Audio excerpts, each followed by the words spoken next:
तो देखिए टॉटोमेरिज्म कल अपन ने देख लिया था। टॉटोमेरिज्म में अपन ने कीटोइनॉल सिस्टम देखा था। कीटोइनॉल सिस्टम में अपन ने क्या देखा था, टॉटोमेरिज्म के लिए अल्फा हाइड्रोजन का होना जरूरी है, लेकिन हाँ इसके बाद एक चीज़ और भी देखी थी कि अल्फा हाइड्रोजन के साथ साथ एक चीज़ और भी होना जरूरी है। वो क्या जरूरी है कि ब्रिज हेड पर नहीं होना चाहिए अल्फा हाइड्रोजन एटम, है ना। हाई इलेक्ट्रोनेगेटिव और लेस इलेक्ट्रोनेगेटिव एलिमेंट के बीच में मल्टीपल बॉन्ड होना चाहिए, जिससे कि टॉटोमेरिज्म अकर हो जाती है। तो अपन देखते हैं कीटोइनॉल सिस्टम के बाद अपन अगला सिस्टम देख लेते हैं। वो है अपना, एक है नाइट्रो और एसी नाइट्रो। दूसरा सिस्टम है nitro and AC nitro. AC nitro system, nitro और एसी नाइट्रो सिस्टम में क्या है देखो जरा।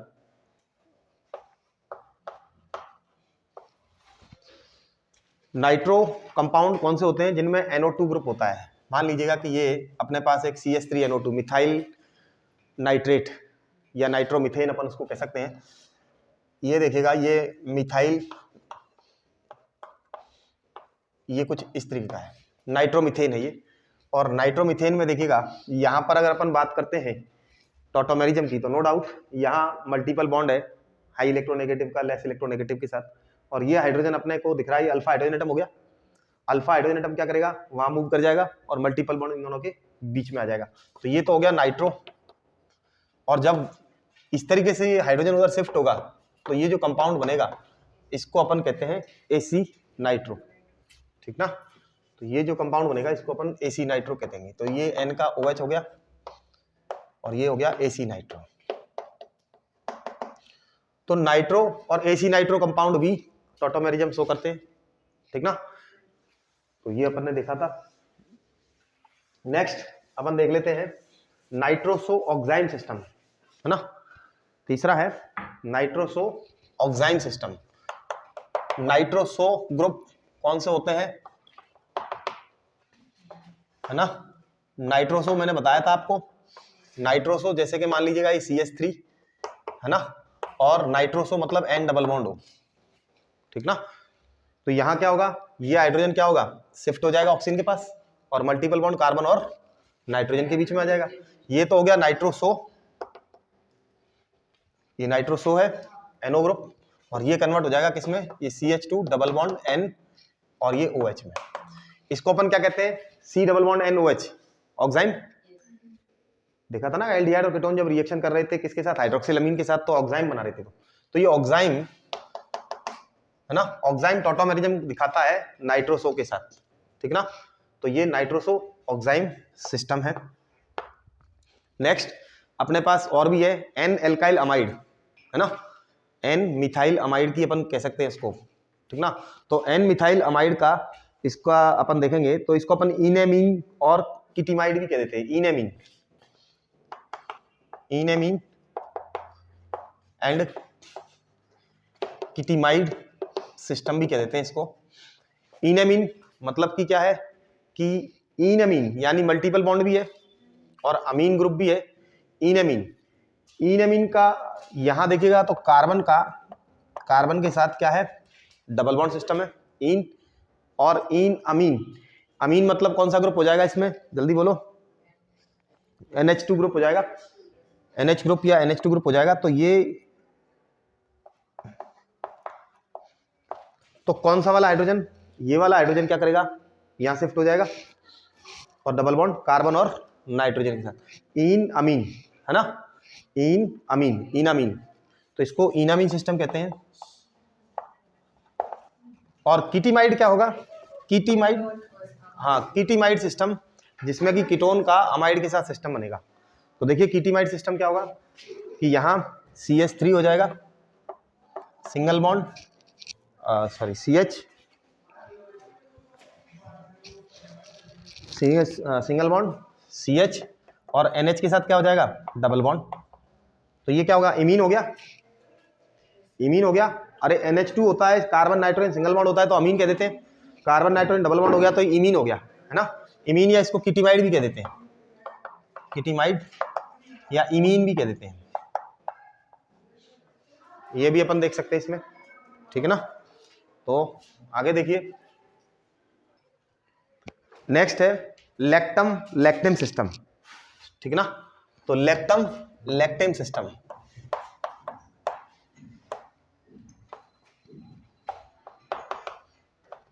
इसमें भी टॉटोमेरिज्म दिखाई जाती है। देखो कैसे, लैक्टम, लैक्टम मतलब एन एल्काइल अमाइड को कहते हैं, N methyl, N methyl amide, amide क्या होता है, NH2CO CH3 है ना। अरे CH3CO NH2 था, अमाइड था, एन मिथाइल हो गया तो क्या हो गया ये, इसको अपन कहते हैं लैक्टम, ठीक ना। तो क्या हो गया ये, लैक्टम कहते हैं इसको, कॉमन नेम है lactam, N methyl ethanamide, lactam system है।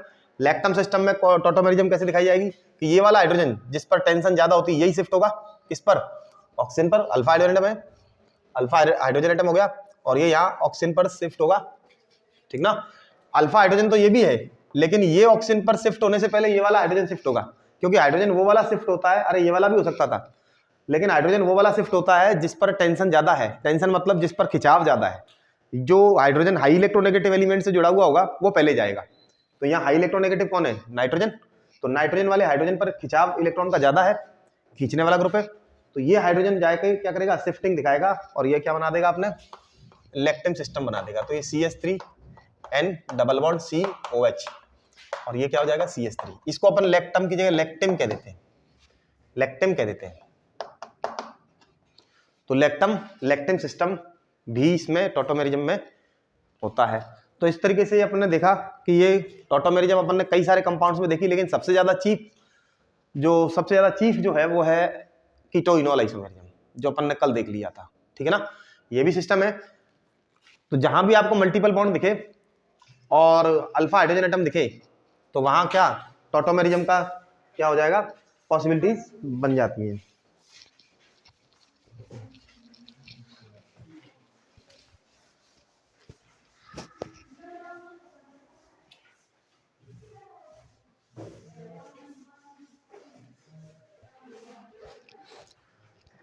आगे देखिए, आगे है अपने पास टॉटोमेरिज्म खत्म हो गया, यानी स्ट्रक्चरल आइसोमेरिज्म अपन खत्म करके आ चुके हैं, ठीक ना।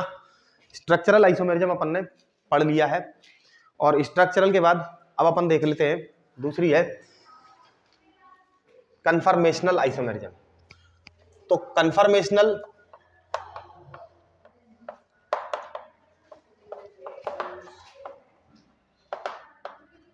कन्फर्मेशनल में क्या होगा, सेकंड पार्ट है, हाँ, कन्फर्मेशनल में कन्फर्मेशन चेंज होंगे, और कन्फर्मेशन कैसे चेंज होंगे कि मैं आपको बताऊं ये कन्फर्मेशन होता क्या है, ठीक है ना। एक होता है कॉन्फ़िगरेशन, एक होता है कन्फर्मेशन, दो चीजों में अंतर है, ठीक है। कन्फर्मेशन को अपन देखते हैं, कन्फर्मेशन क्या होता है। तो कन्फर्मेशन में आपके कन्फर्मेशनल, ये जो वर्ड है इसका मैं अर्थ बताता हूं। कन्फर्मेशनल आइसोमेरिज्म में क्या है कि मैं आपको बताऊं, सबसे पहली जो नेसेसिटी है इसमें कार्बन कार्बन सिंगल बॉन्ड होना चाहिए, कार्बन कार्बन सिंगल बॉन्ड होगा तभी ये दिखाई जाएगी। अब सिंगल बॉन्ड है तो इसको इस तरीके से देखिएगा कि एक बॉन्ड होगा दो एटम के बीच में, ये एक कार्बन है और ये एक कार्बन है, ठीक है ना। दोनों के बीच में क्या है, सिंगल बॉन्ड है।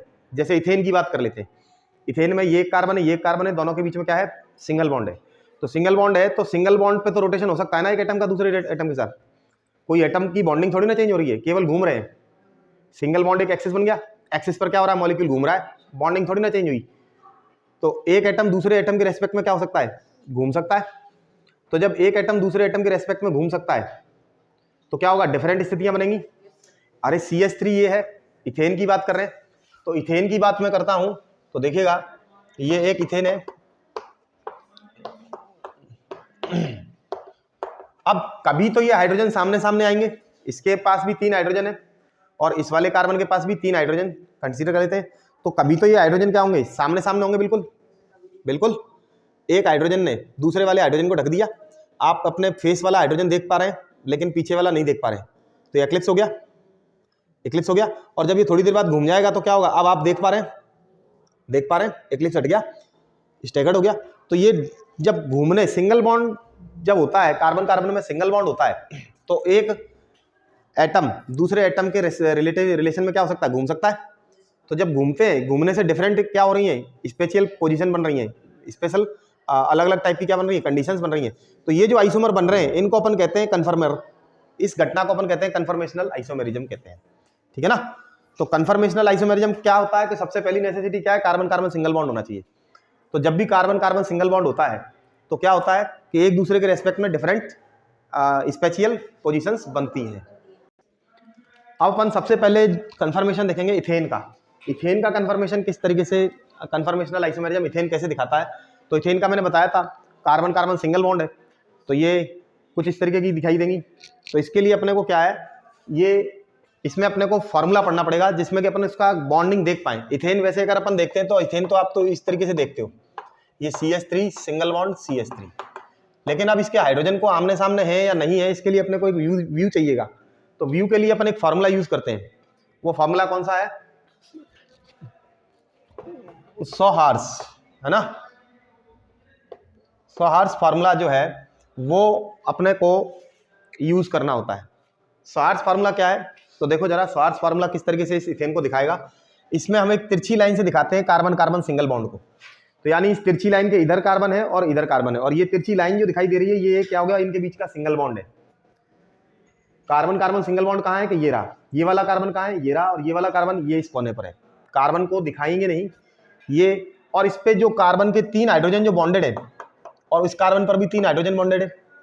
तो हाइड्रोजन को कैसे दिखाएंगे, कुछ इस तरीके से, ये 3 हाइड्रोजन इस कार्बन के माने जाएंगे, ये रहे 3 हाइड्रोजन इस कार्बन पर, और दूसरे वाले कार्बन पर जो 3 हाइड्रोजन है वो भी अपन को क्या है इस तरीके से दिखाने पड़ेंगे। तो ये दूसरे वाले कार्बन के हाइड्रोजन है, दिखाई दिए। तो क्या है, अभी देखो इस फॉर्मूले में अपने को क्या समझ में आ रहा है कि ये वाला हाइड्रोजन इसके जस्ट सामने है, और ये वाले हाइड्रोजन के सामने जस्ट वो वाला हाइड्रोजन है, और इस वाले हाइड्रोजन के सामने जस्ट वो वाला है। तो यानी इसने इसको कवर कर रखा है, ढक रखा है, इसने इसको ढक रखा है और इसने इसको ढक रखा है। अगर मैं इधर से देखता हूं तो मुझे ये वाला हाइड्रोजन तो दिखाई देगा, लेकिन पीछे वाला हाइड्रोजन दिखाई नहीं देगा, क्योंकि जस्ट सीध में आ गया तो एक्लिप्स में पड़ गया ना। वो इस वाले हाइड्रोजन ने इस वाले हाइड्रोजन के लिए क्या लगा दी, एक्लिप्स लगा दी, है ना। तो इस फॉर्म को अपन कहते हैं एक्लिप्स। क्या कहते हैं, एक्लिप्स, एक्लिप्स्ड फॉर्म कहते हैं इसको, ठीक है। अब जब ये घूमेगा, ये सिंगल बॉन्ड है, ये तो घूमेगा, कार्बन कार्बन सिंगल बॉन्ड तो घूमेगा ही घूमेगा। तो जब ये घूमेगा तो ये क्या होगा, या तो ये वाला हाइड्रोजन या तो ये वाला कार्बन घूम जाएगा, या उसको घुमा दो तो ये क्या होंगे, हाइड्रोजन क्या होंगे, इस तरफ से थोड़ा सा घूम करके बीच में आएगा, धीरे धीरे करके बीच में आएगा। तो एक जो मैक्सिमम डिस्टेंस होगी, ये जो मैक्सिमम जो डिस्टेंस पे जाएगा वो होगा, ये जो एंगल है ये 120 का मानते हैं, तो बीच में यानी 60 डिग्री के एंगल पर, है ना। 60 डिग्री के एंगल पर क्या होगा, ये हाइड्रोजन और ये वाले हाइड्रोजन में मैक्सिमम डिस्टेंस होगी, मैक्सिमम एंगल बन जाएगा 60 डिग्री पे। तो यानी अगर इसको मैं 60 डिग्री पे घुमा दूं, 60 डिग्री पे क्लॉकवाइज या एंटी क्लॉकवाइज घुमा दूं, तो एक दूसरा फॉर्म बनेगा जिसमें कि हाइड्रोजन, ये जो हाइड्रोजन था ये इनके जस्ट दोनों के बीच में आ जाएगा। ऐसे ही ये जो हाइड्रोजन है, ये वाला हाइड्रोजन जो है ये इन दोनों के बीच में आ जाएगा, ऐसे ये वाला हाइड्रोजन जो है वो इन दोनों के बीच में आ जाएगा, एक्लिप्स हट जाएगा। तो अपन इसका दूसरा फॉर्म देखते हैं, इसको 60 डिग्री पर घुमाते हैं। तो 60 डिग्री पर घुमाने के बाद अपने को क्या दिखेगा कि अपने को ये जो एक्लिप्स है वो हट जाएगा। तो देखो कैसे, तो इसका दूसरा फॉर्म मैं आपको बना के दिखाता हूं। तो वही सार्स फार्मूला यूज करेंगे, तिरछी लाइन से दिखा दिया। अब ये जो हाइड्रोजन था इसको तो यहीं का ये रहने दो, किसी एक को घुमाएंगे, ये तो ऐसे का ऐसा है, उसको अपन ने घुमा दिया 60 पे। तो क्या हुआ कि ये जो हाइड्रोजन था वो तो इधर आ गया और ये इस तरीके का बन गया। अब देखो ये जो हाइड्रोजन पहुंच गया वो इन दोनों के बीच में आ गया, और ये हाइड्रोजन है वो इन दोनों के बीच में है, और ये जो हाइड्रोजन है वो इन दोनों के बीच में है। वो जो हाइड्रोजन है वो किस किस के बीच में, इन दोनों के बीच में। अरे सारे हाइड्रोजन एक दूसरे के बीच में आ गए, सीध में तो कोई नहीं आया। ये कितने पर घुमाया है अपन ने, 60 डिग्री पे घुमाया है। तो 60 डिग्री पर क्लॉकवाइज या एंटी क्लॉकवाइज घुमाने पर क्या हो जाता है, एक नई फॉर्म मिल गई जिसमें कि हाइड्रोजन एक दूसरे से मैक्सिमम डिस्टेंस पे 60 डिग्री के एंगल पे। तो यानी क्या हुआ, पहले जो सीध में आ रहे थे वो क्या हो गई, वो कुछ इस तरीके से हो गई, है ना। पहले एक्लिप्स था, अब क्या हो गया, इस तरीके से बिल्कुल मिनिमम रिपल्सन हो गया। जब सामने सामने ग्रुप होते हैं तो ज्यादा रिपल्सन होता है, लेकिन इस वाले फॉर्म में रिपल्सन कम हो गया, लीस्ट हो गया। इस फॉर्म को अपन कहते हैं स्टैगर्ड फॉर्म। क्या कहते हैं, स्टैगर्ड फॉर्म कहते हैं। तो एक्लिप्स्ड और स्टैगर्ड दो ये क्या कहलाई, कन्फर्मेशन कहलाई। ये दोनों आइसोमर है, रूम टेम्परेचर पे एक दूसरे में कन्वर्ट होते रहते हैं। ये तो सिंगल बॉन्ड है, वो तो घूमेगा ही घूमेगा, है कि नहीं। तो ये एक्लिप्स्ड और स्टैगर्ड ये दो क्या बन गए, इसके कन्फर्मर बने। तो ये कन्फर्मेशनल आइसोमेरिज्म है जिसमें कि दो कन्फर्मर आपको दिखाई दे रहे हैं, स्टैगर्ड और एक्लिप्स। अब कोई बच्चा पूछेगा कि सर 1 डिग्री से लेके 60 डिग्री के बीच में भी तो होंगे, ये हाइड्रोजन जरूरी थोड़ी ना 60 पे ही जाएगा, बीच में भी तो स्थितियां बनेंगी। उन सारी स्थितियों को जो कि 0 डिग्री से और 60 डिग्री के बीच में बनती हैं, इन सारी स्थितियों को अपन कहते हैं कौन सी, स्क्यू कन्फर्मेशन कहते हैं बीच वालों को। तो 3 टाइप के कन्फर्मेशन आपने को देखने के मिले, एक तो एक्लिप्स जिसमें कि हाइड्रोजन जस्ट सामने सामने थे एक दूसरे के, है ना, कवर कर रखा था, और एक के बिल्कुल दूर दूर है स्टैगर्ड, और एक और बनेंगे, वो कौन से होंगे, स्क्यू होंगे, है ना। स्क्यू कितने बनेंगे, बहुत सारे बनेंगे, स्क्यू तो इनफाइनाइट बनेंगे ना, 0 से 60 के बीच में तो बहुत सारे, तो उन सबको अपन स्क्यू कह देते हैं। तो 3 टाइप की चीजें अपन ने देखी। तो एक्लिप्स और स्टैगर्ड में स्टेबिलिटी की अगर हम बात करें तो जहां ज्यादा रिपल्सन होगा वहां स्टेबिलिटी कम हो जाएगी, रिपल्सन ज्यादा होगा तो पोटेंशियल एनर्जी बढ़ जाएगी मॉलिक्यूल की, पोटेंशियल एनर्जी बढ़ जाएगी तो स्टेबिलिटी कम होगी, तो ये कम स्टेबल है।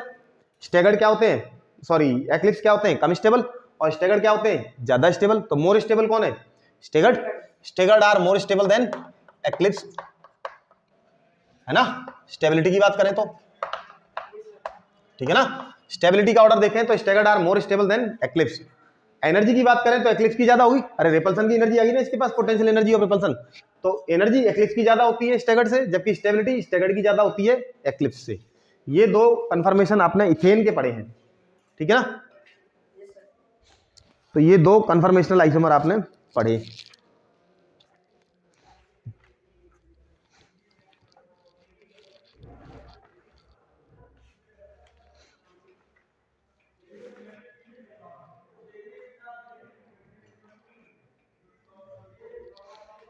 आगे चले, देख लिया। तो अब अपन आगे देखते हैं। अब देखिए, अब इसका अगर हम ग्राफ देखेंगे तो ग्राफ किस तरीके का आएगा, वो अपन ग्राफ भी देख लेते हैं। तो ग्राफ को अपन देखेंगे तो किस तरीके का ग्राफ आता है इथेन के कन्फर्मेशन का। तो देखो एनर्जी का ग्राफ देखेंगे तो अपन को पता है अपन एनर्जी किस एक्सिस पे लेते हैं, केमिस्ट्री के जितने भी ग्राफ हैं उनमें एनर्जी किस एक्सिस पे लेते हैं, वाई एक्सिस पे एनर्जी लेते हैं, वाई एक्सिस पे, और बाकी दूसरा जो कोऑर्डिनेट होगा वो किस पे, एक्स एक्सिस पे। तो अपन एनर्जी का ग्राफ देख लेते हैं तो क्या होगा, तो ये एनर्जी है और ये एंगल है ना, ये एंगल का ग्राफ है। पहले 0 डिग्री का एंगल था, अरे 0 डिग्री से स्टार्ट करें तो किससे था, एक्लिप्स था, एक्लिप्स था, तो एनर्जी कैसी रहती है एक्लिप्स की, एक्लिप्स की एनर्जी ज्यादा होती है, रिपल्सन ज्यादा है, एक्लिप्स की एनर्जी ज्यादा है। धीरे धीरे करके अपन उसको 60 डिग्री तक अगर अपन घुमाते हैं, 60 डिग्री तक, तो क्या होगा, एनर्जी कम होती जाएगी, स्टैगर्ड आ जाएगा, है ना। तो 0 डिग्री पर एक्लिप्स फॉर्म थी तो एनर्जी ज्यादा थी, और धीरे धीरे करके अपन क्या हुई, 60 डिग्री पर ले आए तो क्या होगा, मिनिमम एनर्जी आई। तो ये जो फॉर्म है ये तो क्या कहलाएगा, एक्लिप्स, एक्लिप्स की एनर्जी क्या होती है, ज्यादा, और ये कौन सा, यहां जब मिनिमम होगी इसको अपन क्या बोलेंगे, स्टैगर्ड। तो स्टैगर्ड की एनर्जी क्या हो गई, मिनिमम। फिर वापस से अगर 120 पे घुमा देंगे, एक बार और 60 डिग्री पर आगे घुमा दिया तो फिर वापस से एक्लिप्स मिलेगा, दूसरा एक्लिप्स मिल जाएगा। तो दूसरा एक्लिप्स मिलेगा तो फिर से ग्राफ कहां पहुंचेगा, इस तरीके से। तो ये इस तरीके से चलता चला जाएगा, अपन एंगल से घुमाते जाएंगे। और ये जो बीच के जो मिल रहे हैं एक्लिप्स और स्टैगर्ड के बीच के, ये सब क्या है, ये सब क्या है बीच में, स्क्यू, स्क्यू कन्फर्मेशन। तो ये बात समझ में आई ना। तो इनको अपन ये ग्राफिकली भी दिखा सकते हैं, ठीक ना। और इनके बीच की जो एनर्जी होगी, एक्लिप्स और स्टैगर्ड के बीच की जो एनर्जी होगी, इस एनर्जी डिफरेंस को अपन कहते हैं टॉर्सिनल एनर्जी। कौन सी, टॉर्सिनल एनर्जी। एक्लिप्स और स्टैगर्ड के बीच की जो एनर्जी का डिफरेंस है वो टॉर्सिनल एनर्जी कहलाता है, टॉर्सिनल एनर्जी, ठीक है।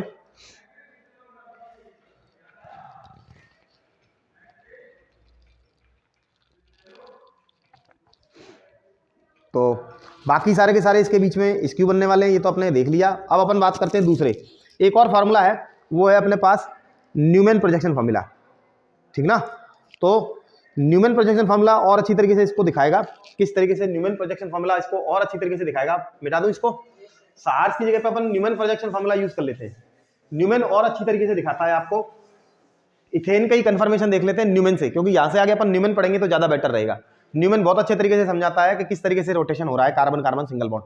मान लीजिएगा ये इथेन था, इथेन का ही देख लेते हैं, ठीक है। और इथेन का अपन ने कौन सा भी फार्मूला देखा था, स्वार्स। स्वार्स फार्मूला क्या कह रहा था कि ये वाला कार्बन है और ये कौन है, ये वाला कार्बन है, इसके पास 3 हाइड्रोजन जुड़े हुए हैं, ठीक है, और दूसरे वाले के पास भी 3 हाइड्रोजन जुड़े हुए हैं। ठीक है, तो यहां ये कौन सी फॉर्म आपको दिखाई दे रही है सार्स के अकॉर्डिंग? एक्लिप्स है, प्रॉपर आमने सामने सारे हाइड्रोजन, ये इसके सामने है, ये इसके सामने है, ये इसके सामने है, एक्लिप्स है। इसका अपन न्यूमैन प्रोजेक्शन फॉर्मूला देखते हैं। न्यूमैन क्या बताता है? तो देखो न्यूमैन को किस तरीके से बनाते हैं। Newman's formula, Newman's projection formula, वो सार्स अपन ने देख लिया। न्यूमैन क्या बताएगा कि न्यूमैन बताता है कि ये कार्बन जो अपने को, मेरे को यहां से दिख रहा है सामने वाला है, इस कार्बन को गोले से दिखा दो, ये रहा ये कार्बन, ठीक है। अब चूंकि सामने वाला कार्बन है तो इसके पीछे वाला कार्बन दिखेगा क्या? नहीं दिख रहा ना, ये सामने वाला ही तो दिख रहा है, पीछे वाला तो नहीं दिख रहा। अब अपन इसको क्या करेंगे कि इसके पास क्या था, इसके पास 3 हाइड्रोजन जुड़े हुए हैं, 3 हाइड्रोजन जुड़े हुए, और फेयर में उसको दिखा दिया, सॉरी सर्कल में दिखा दिया, तो ये तीनों के तीनों 120 के एंगल पर होंगे, बोलो। तो ये वाला हाइड्रोजन जो सबसे ऊपर था वो तो ये रहा, ठीक है, और ये जो नीचे ये हाइड्रोजन ये इधर दिखा दिया, और ये वाला हाइड्रोजन क्या दिखा दिया? इधर दिखा दिया।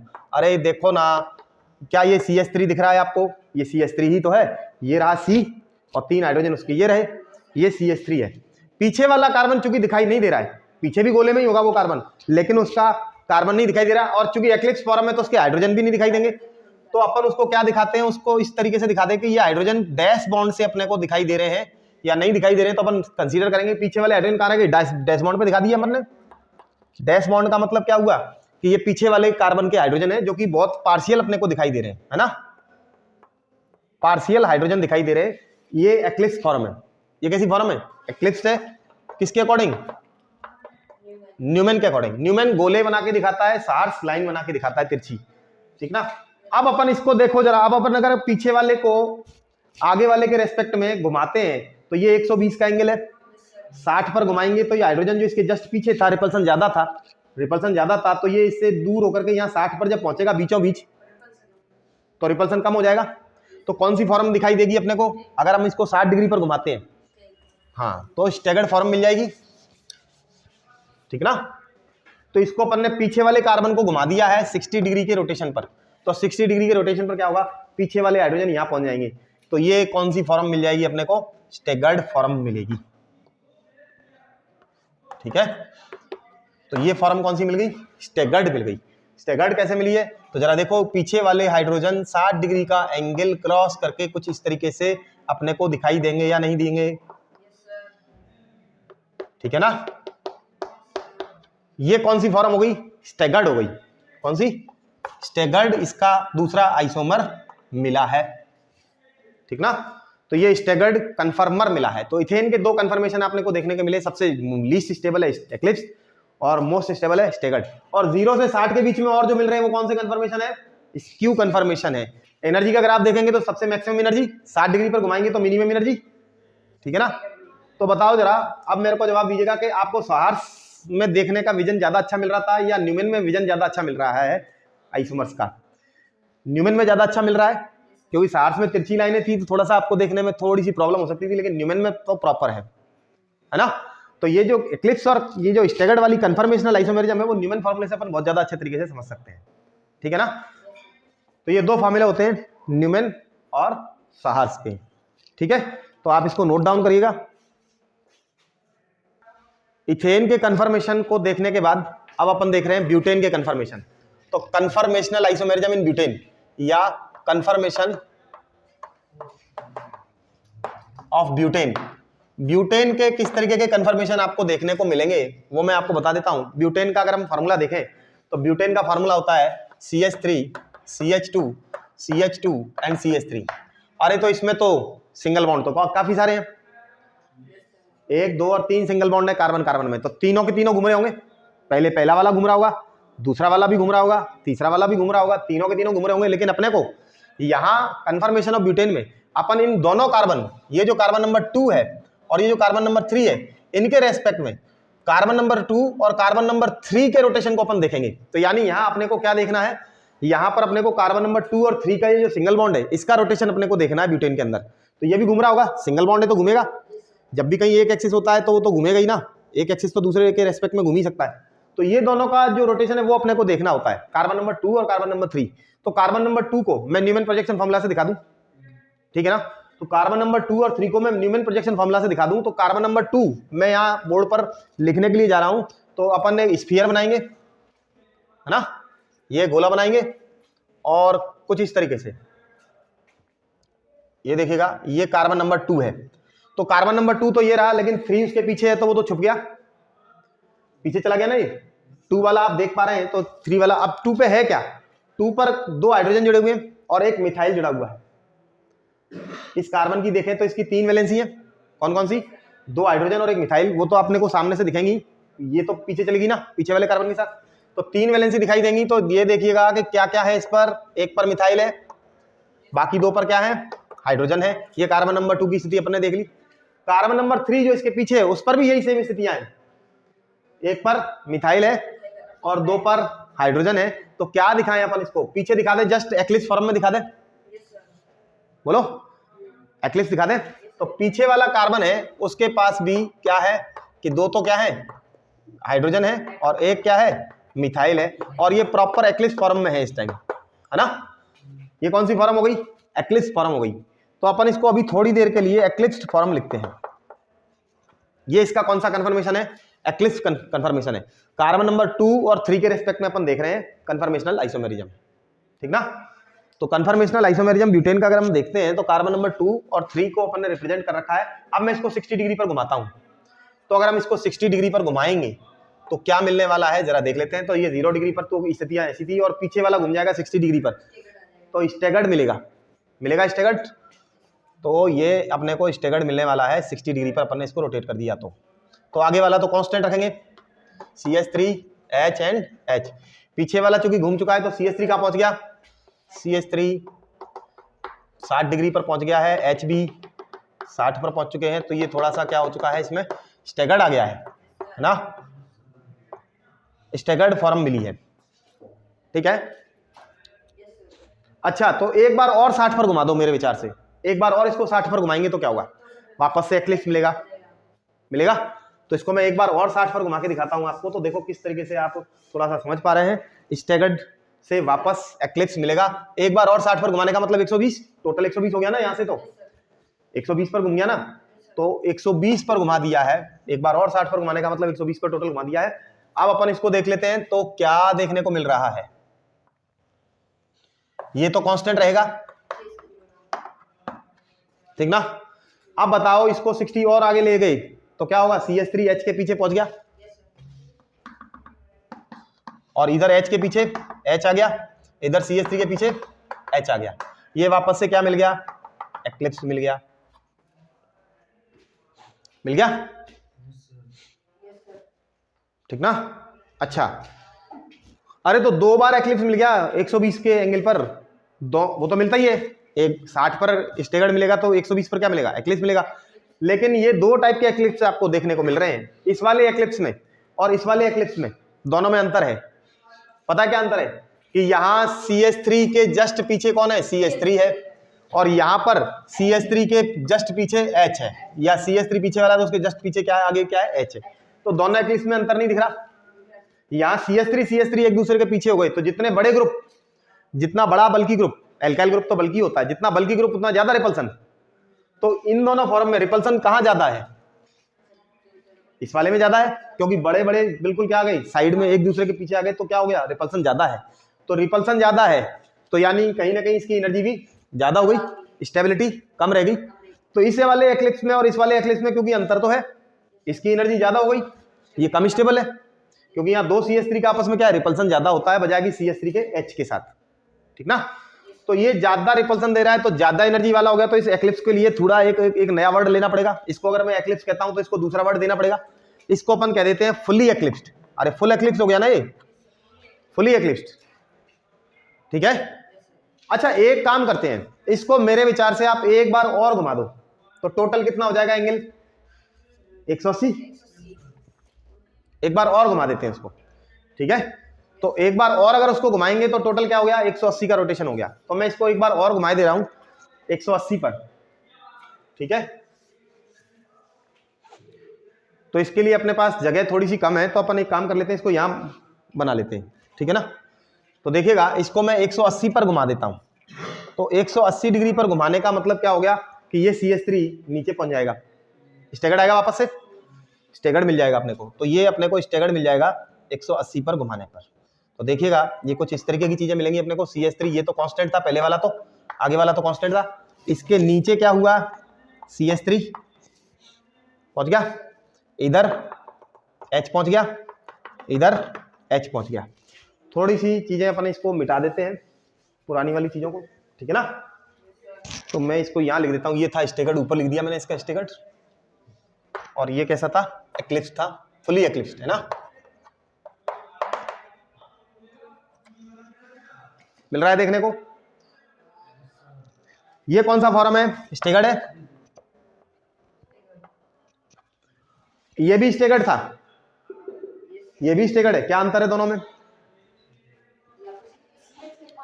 यहां CH3 में एंगल 60 का था, यहां CH3 में एंगल 180 का है। तो कहां रिपल्सन ज्यादा है, पास में रिपल्सन ज्यादा है। यहां तो बहुत कम हो गया रिपल्सन, लगभग नेग्लिजिबल हो गया। तो ये ज्यादा स्टेबल होगा या ये वाला ज्यादा स्टेबल होगा, नीचे वाला ज्यादा स्टेबल होगा। अब क्योंकि दोनों स्टेगर्ड है तो ये कुछ ज्यादा स्टेबल है, तो इसको एक नया नाम देना पड़ेगा। तो इसको मैं नया नाम देता हूं फुल्ली स्टेगर्ड। क्या हो गया, ये फुली स्टेगर्ड हो गया, है ना। तो ये वाला फॉर्म फुली स्टेगर्ड फॉर्म कहलाती है। और फुली स्टेगर्ड को अपन दूसरा नाम देते हैं, दूसरा इसका नाम है एंटी। क्या कहते हैं, एंटी,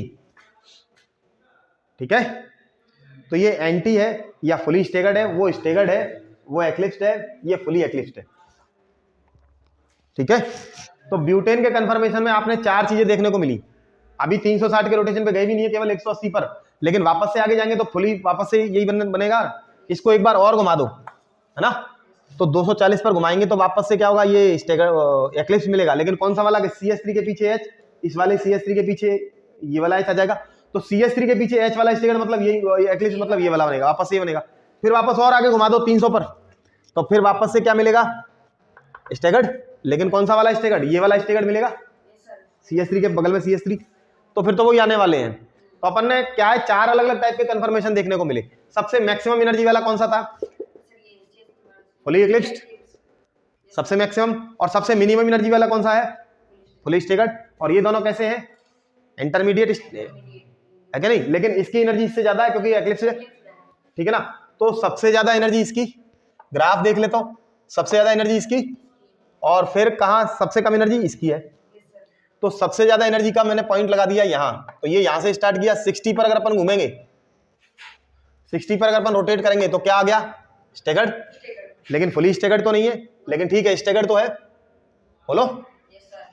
फिर अपन ने 120 पर अगर अपन इसको घुमाएंगे तो 120 पर फिर क्या होगा, वापस से एक्लिप्स मिलेगा। लेकिन इसके बराबर एक्लिप्स तो नहीं मिलेगा, ये एक्लिप्स तो है लेकिन इसके बराबर एक्लिप्स थोड़ी ना है। तो इसकी एनर्जी कहीं ना कहीं कम है, ज्यादा स्टेबल है, इस वाले एक्लिप्स से ज्यादा स्टेबल है ये, तो इसकी एनर्जी कम है, तो थोड़ी सी इससे एनर्जी कम रह जाएगी। फिर अपन इसको वापस से 180 पर घुमाते हैं तो बहुत ज्यादा स्टेगर्ड मिल रहा है, फुली स्टेगर्ड। तो इसकी एनर्जी तो कम हो जाएगी ना, इससे भी कम हो जाएगी ना, अरे इससे भी तो कम होगी। तो इससे भी कम इसकी एनर्जी हो जाएगी क्योंकि ये फुली स्टेगर्ड हो गया। तो ये और नीचे आ जाएगा इसका ग्राफ, बोलो 180 पर। फिर तो वापस से 240 पर घुमाएंगे तो वापस से क्या मिलने वाला है, एक्लिप्स। कौन सा वाला एक्लिप्स, ये वाला एक्लिप्स। तो इसके बराबर हो जाएगी एनर्जी, बोलो। फिर इस तरीके से आएगा, फिर ये इस तरीके से। ये ग्राफ बनेंगे कि नहीं बनेंगे। ये कौन सा है, एंटी, सॉरी फुल्ली एक्लिप्स्ड। ये कौन सा है, स्टेगर्ड। ये कौन सा है, एक्लिप्स्ड। ये कौन सा है, एंटी, है ना। तो ये 4 टाइप के कंफर्मेशन आपको देखने को मिले और उनका आपने ग्राफ भी बना लिया, ठीक है ना। तो ये ब्यूटेन के कंफर्मेशन है। और इस तरीके से जो कंफर्मेशन चलती है, इसको ये जो सिंगल बॉन्ड रोटेशन के कारण जो स्पेस में अलग अलग स्थितियां बन रही हैं, इन्हीं को अपन कहते हैं कंफर्मेशंस। और इस घटना को अपन कहते हैं कंफर्मेशनल आइसोमेरिज्म, ठीक है। तो कंफर्मेशनल आइसोमेरिज्म आपने देख ली, ठीक है। तो ये आपने ब्यूटेन के भी देखे, आप इसको ड्रॉ कर लीजिएगा।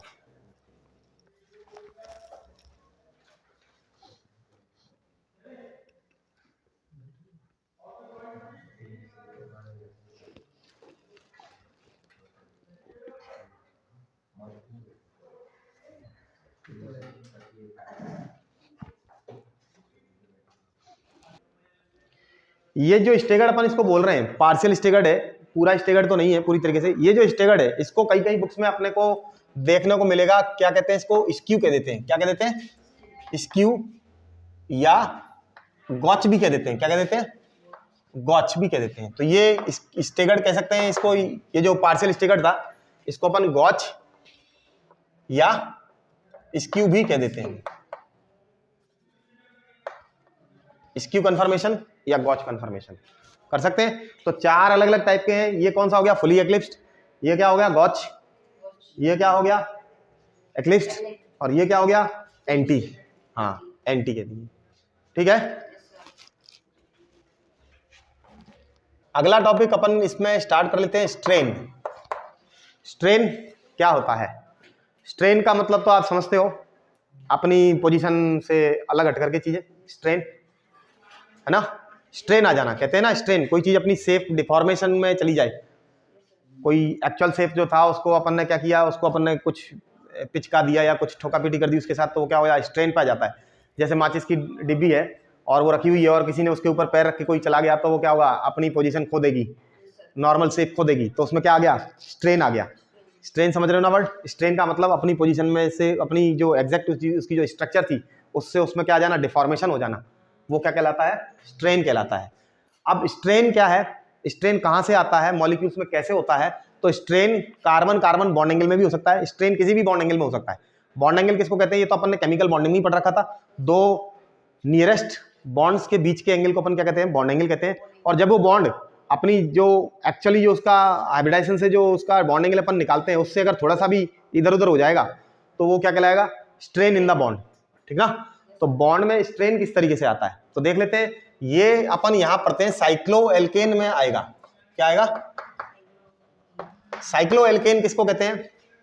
साइकिल बन जाए तो साइक्लोएल्केन, तो साइकिल मैंने बोला था ना, कम से कम 3 कार्बन एटम की साइकिल बनती है। तो मान लीजिएगा कि मेरे पास एक साइक्लोप्रोपेन है, साइकिल बन गई। इधर अगर हम कार्बन का हाइब्रिडाइजेशन निकालते हैं तो कार्बन का हाइब्रिडाइजेशन कितना है? sp3। सारे कार्बन का sp3 है। कार्बन केवल सिंगल बॉन्ड बनाता है तो sp3 होता है ना। तो कार्बन का हाइब्रिडाइजेशन sp3 है, तो एंगल कितने का होना चाहिए? 109 डिग्री 28 मिनट। अरे sp3 में तो 109 डिग्री 28 मिनट का ही तो होता है। 60 मिनट की एक डिग्री होती है, 28 मिनट मतलब लगभग आधी डिग्री, तो 109.5 डिग्री भी कह सकते हैं इसको। 60 मिनट की एक डिग्री होती है, 28 मतलब 30 के आसपास पहुंच गया, तो मतलब आधा डिग्री हो गया। तो कह सकते हैं कि कार्बन की जो चारों वैलेंसीज होती हैं उनमें बॉन्ड एंगल कितने का? 109.5 डिग्री का होता है। ठीक ना। अभी यहां देखिएगा तो यहां पर कार्बन, ये जो कार्बन है इसकी 4 वैलेंसी में से 2 तो हाइड्रोजन के साथ सेट है, बाकी ये जो 2 वैलेंसी इनमें एंगल कितने का है? 60। अरे ट्राइंगल बन गया तो 60 का हो गया कि नहीं हो गया? अब बताओ होना कितने का चाहिए था? एक्चुअली sp3 हाइब्रिडाइजेशन है कार्बन का, कितने का होना चाहिए था? 109 डिग्री का, लेकिन हो कितने का गया?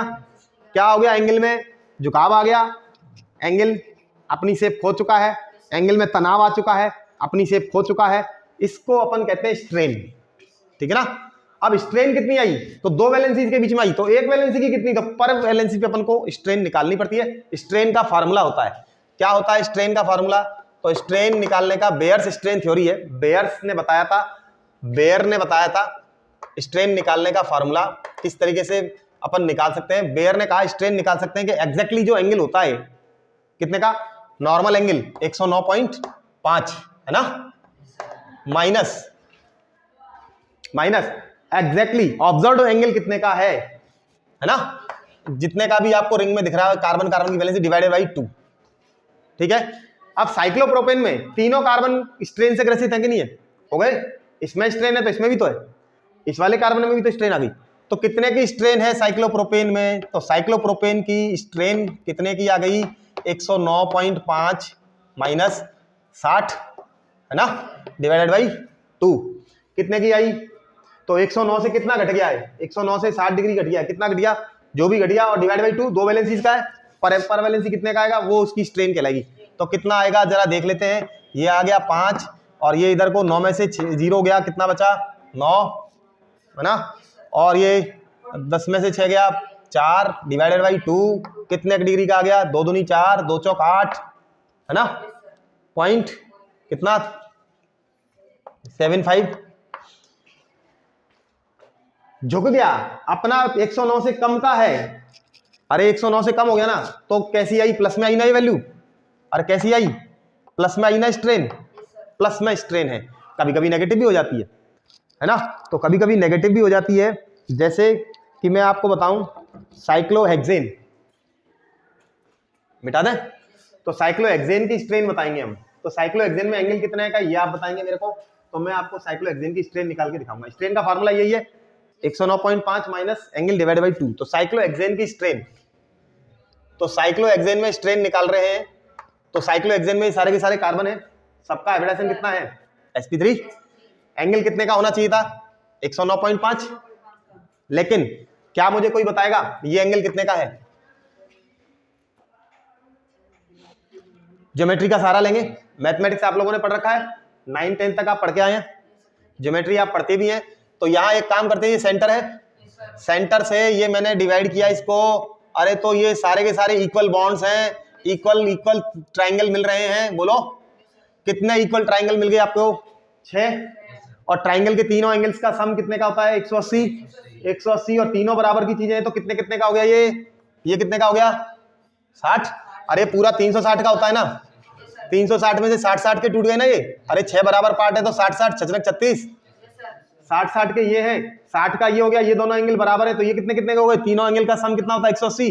और अगर ये 60 का है तो ये दोनों कितने के बचे 120 के, 60-60-60 180 हो गए। और ये दोनों बिल्कुल एग्जैक्टली सेम है। अगर ये 60 है तो 60 प्लस इसको अगर मैं x कह दूं तो ये भी x हो गया, टोटल कितना हो गया 180। तो 2x इक्वल टू 60 उधर पहुंचाएंगे 120, x इक्वल टू, अरे तो 60 का ये हो गया साइक्लोहेक्सेन में। लेकिन हम यहां से यहां तक का नापेंगे ना, कार्बन तो यहां से ये है ना, ये एंगल कितने का हो गया 2x, x ये और x ये पूरा 2x का हो गया, यानी 120 कितने का हो गया, कार्बन कार्बन बॉन्ड एंगल 120 का हो गया। तो साइक्लोहेक्सेन में जो कार्बन कार्बन जो एंगल है ये कितने का है 120 का है, होना कितने का चाहिए था 109 का। अरे तो स्ट्रेन निकालेंगे, तो स्ट्रेन है क्या साइक्लोहेक्सेन में बताओ जरा, 109.5 माइनस 120, हाँ तो कितने का आया लगभग 10, 9.5 माइनस का 9.5, अरे माइनस का आया ना, डिवाइडेड बाई 2, हाँ तो 4.75 माइनस का 4.75 डिग्री का क्या है स्ट्रेन है माइनस की। तो साइक्लोहेक्सेन में स्ट्रेन है माइनस का 4.5, वो माइनस का 4.75 डिग्री का, जबकि साइक्लोप्रोपेन में प्लस का था 24 का, है ना। तो इस तरीके से बॉन्ड एंगल्स में स्ट्रेन अपन निकालते हैं बेयर थ्योरी के अकॉर्डिंग। और जितना ज्यादा स्ट्रेन आएगा उतनी ही मॉलिक्यूल में स्टेबिलिटी कम हो जाएगी। जितना ज्यादा स्ट्रेन आएगा, स्ट्रेन अगर आ गया तो मॉलिक्यूल कम स्टेबल हो गया, जितना ज्यादा स्ट्रेन चाहे वो प्लस का या माइनस का, उतनी ही स्टेबिलिटी कम हो जाएगी। ठीक है, तो बाकी अपन इसको कल पढ़ेंगे नेक्स्ट लेक्चर में, आगे इसको देखेंगे इस स्ट्रेन का क्या मतलब निकल रहा है, क्या मायने, कहाँ काम आने वाला है ये स्ट्रेन। ठीक है, तब तक के लिए आप प्रिपेयर करें।